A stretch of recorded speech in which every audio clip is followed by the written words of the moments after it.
Hello friends, let's start this new video lecture of Pramesh Notes. In the previous video, we learned basic terminologies regarding embryology. Now we are going to learn about gametogenesis step, the first stage of embryological process in every living entity.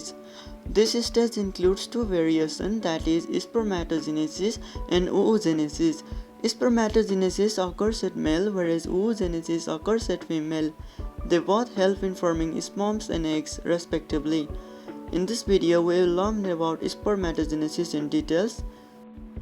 The first step of it is multiplication phase, second one is growth phase, third one is maturation phase, and fourth one is spermiogenesis. We are going to discuss each of them in details. Now, in multiplication phase, the germinal epithelial cells in male seminiferous tubules, the diploid spermatogenea multiply mitotically and form two ion, that is spermatocytes, which we call as spermatogonia, 4 in numbers. Spermatogonia are the diploid undifferentiated male sperm cells that give rise to sperm cells in testes. In growth phase, the spermatogonia undergoes development and turns into primary spermatocytes. The time taken is shorter as compared to growth phase of oogenesis.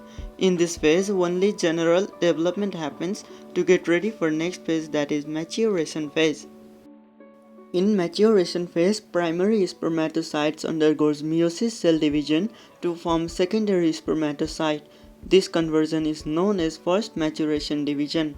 Now, secondary spermatocyte undergoes mitotic cell division and forms spermatids. This conversion is known by secondary maturation division.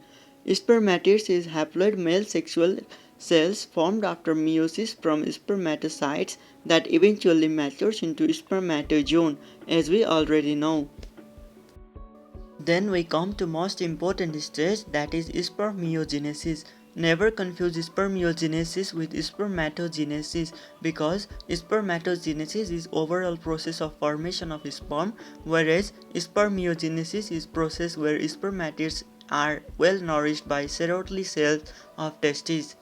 In spermiogenesis, spermatids loses some cytoplasm, condensed nucleus, the tail is formed. After the maturation, it is released into seminiferous tubules by process which is called semination.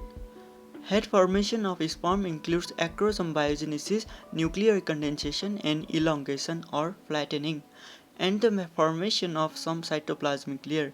The cytoplasmic molecule helps to organize various other structural components. The germ cell produces protein essential for fertilization, and these proteins are organized into head and tail structures.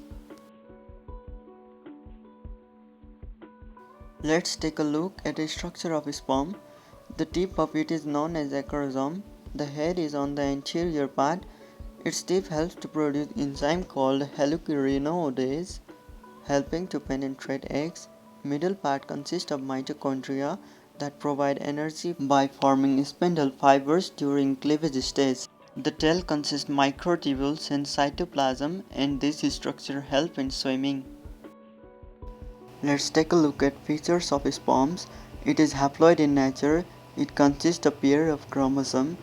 Each germinal cell produces 16 sperms. Its length is about 27 to 80 micrometer and width is 0. to 1.7 micrometer for Rana trigona species. Here we end the lecture of spermatogenesis. See you again in the next video with a new topic, oogenesis.